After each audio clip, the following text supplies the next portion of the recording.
Hi guys, I'm George from Scratch That, and thank you for tuning into a very special artist interview episode. I'm here with the Allen and Unwin times QUT shortlist winners, I guess.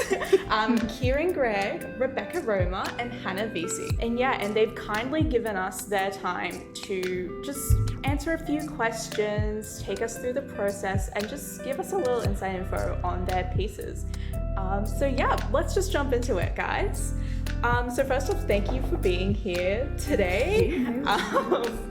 It's an absolute privilege to be able to talk to you and also to be able to publish your works, because I've read them. They're absolutely fantastic. Some of my favorite pieces from this issue. You guys just have an incredible voice and tone and style, and you should be extremely proud of yourselves. Well, thank you, I am. That's always good. I guess let's just start with a very basic question. What was the writing process like? Kieran, would you like to start? Sure. For this piece, and I think for most of the work that I tend to actually like that I write, I just vomit it up in one big kind of heave, and then I find that's most enjoyable as well, when I sit down get into the zone and just vomit it all out, and then later I kind of edit that big chunk. I'm the opposite of you. I have to write it one scene at a time, and because I self-edit as I go, which is very bad, I need to stop doing it because it just never gets anything done. But I don't find that my inspiration comes so much I just have to keep writing and I figure out where it goes. It's very much more a cerebral, everything is very planned. So I have to step by step. 200 words at a time, probably, max. So do you plan it out, or do you just sit there every day and write it? No, I plan it out. You plan it out? Yeah, I plan out all the scenes, and then I sit down and I think about the images I want to use in the scenes, and then I find that a lot of planning does go into it beforehand. I've basically got every single little thing in my head before I start writing. And then this is, not great, but I generally try and do it in one draft. So I'll spend 4 hours on 500 words and just try and make it as perfect as I possibly can so I don't have to redraft it that much. I know that's probably not a great way to write, but that's what I try to do. Hey, it works. Yeah. No, if it ain't broke, don't fix it. Right. I'm so glad I've never met another really meticulous planner like that. Yeah, it makes me feel better. Let's move on to the genre. All different genres.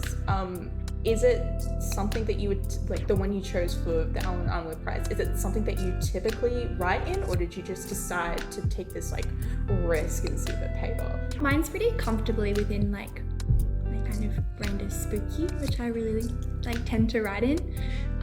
Bex and I are in a writing group together, and they joke that in everything I write there's a dead baby. And it's a joke, but it's true. So in that sort of sense, it's very familiar and exactly what I usually write about. But I've never written from a male perspective, and I've never written from a perspective of an older male either. So that was a bit of it was different, and I didn't find it super challenging, but it was a bit of a risk, I suppose. Yeah, not so much the genre, but just the perspective. Yeah. In it. It was really fun though. So, yeah. This one was, I think, one where I allowed myself to put more of my own humour into it, I think. In my head, I think if you're writing literary fiction, it has to be, very profound, very big words, very serious. And it's never really clicked. But with this one, I think that's what gives it the real life and the heartbeat of the story, is the fact that I put my own voice into it. And I was like, oh, it works. So I guess it's not what I usually write, but in a way that is more me, if that makes sense. Yeah. I feel like mine potentially had a bit of a historical fiction thing going on, which is definitely a new direction for me. And it was creatively risky, or it felt that way. At one point I sent a draft to my friend, and he told me that it was unethical for me to give Buzz Aldrin schizophrenia. My heart just broke.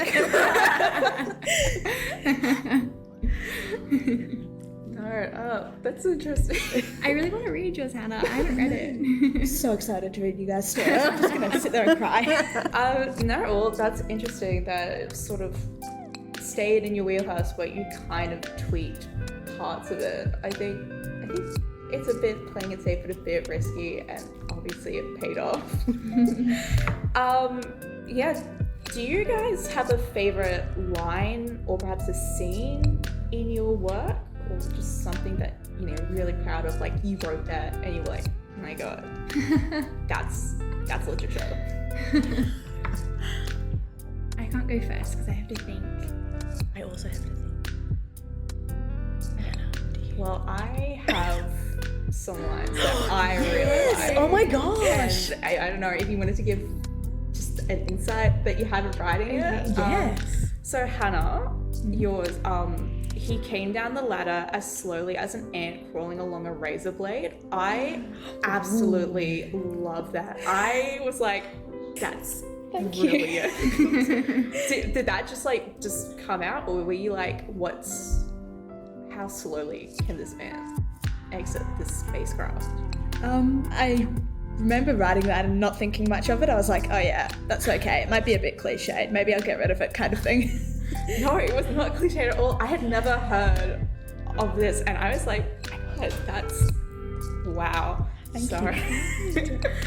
Yeah, and then Rebecca, the girls swarmed towards the dresses like crows to their treasure talons out. Because I did dance for like a number of years, so obviously I got everything that your piece is talking about, but just the absolute swarming to the costumes, like that was me. Every time we got fitted for costumes, I was like, I can look so groovy in this. Like, I was one of the girls that saw the costume. Oh my god, that's so funny. I didn't even think about that. Yeah. Like that line is not what I would have picked. I like that line. Thank you. Yeah, I think the line that I would pick would be when her foster mum is speaking to her, and when she's talking about why she doesn't want to go to the fesh early, and she says, if I wanted to see a bunch of kids undressed, I'd look at your grandpa's computer. And I think that sorry, but I meant like it just, that line for me, I was like, oh wow, that is just such a good example of how I've given so much characterization and history in just one line that was filled with voice, and that's probably a line that I'm proud of. It's exactly your sense of humor as well, like really dark.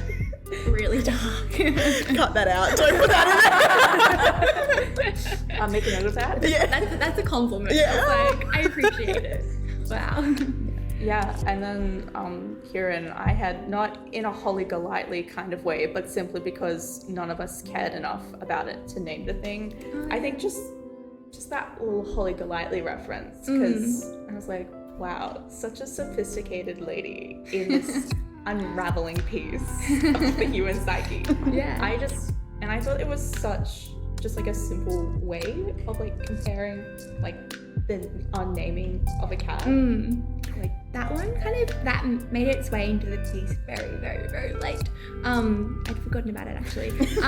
It was like one of those things I was like, oh, I just need to add something in, so I did. But yes, I was like, I wondered, because I feel like people like if you think of like Gone Girl, like they did the same thing where like they have the bar called The Bar, and they think it's like really smart and funny, and then like all the locals pick up and are like, oh yeah, that's really fun and funny, and like, oh, it isn't fun and funny anymore. And I wanted them to like do that, but like they're not trying to be funny, like it's just because they just don't care. Yeah. I really like first lines. Like I always start by writing a first line, so I tend to like my first lines the most. I can't remember what it was for this one though. It was something about the baby like being pulled out of mother's womb. yeah, like covered in mucus. Yeah. And bright yellow eyes. Yeah. So yeah, it's probably my favorite. Well, let's move on to maybe one of the biggest questions. What do you plan to do with the prize money? I know it's not like a lot, and it's supposed to go towards like books, so like your writing practice, but like, do you have a plan for it? I mean, I have two answers. My professional writing answer is that I'll use it for books, obviously, and all my subscriptions for literary journals That's for a the good year. idea. Yeah, no, it is. So like Meanjin and Australian Book Review. The other less professional idea, but still literary, so it counts. I want to get tattooed a line from a Fran Winnett poem about activism and women and the knowledges that we have, and it just says, "Eat rice, have faith in women," and I just really love that. No, That's cute. yeah. Well, is there any parting words of advice that you would give the Scratch That readers and I guess Ellen and Owen readers as well? I think just like have a go at submitting your stuff, because you just don't know until you submit it. You have to be in the game and you have to like have a go. Yeah. Yeah. Mine is probably a quote that helps me. I actually have it written down and it's above my desk. And it's from Bird by Bird. Whenever I need to think about writing and it all feels too much and overwhelming to actually start writing, it just says, don't feel like you don't have a choice, because you do. It essentially just means stop taking yourself so seriously and just put words down. I guess I was going through a really rough period with my writing just after I finished the story. I was kind of thinking about quitting, so I'd say to anyone who's, reading Scratch That, if you're a writer, it can be really hard not to get discouraged when you don't have like a constant stream of affirmation from the outside, and to just, I guess, try and rely more on yourself and less on other people thinking it's great, because that's not always going to happen. That's great advice, everyone, and once again, great stories. Thank you so much for coming today and sitting down and just having a chat. It's been an absolute pleasure, and and thank you all for tuning in.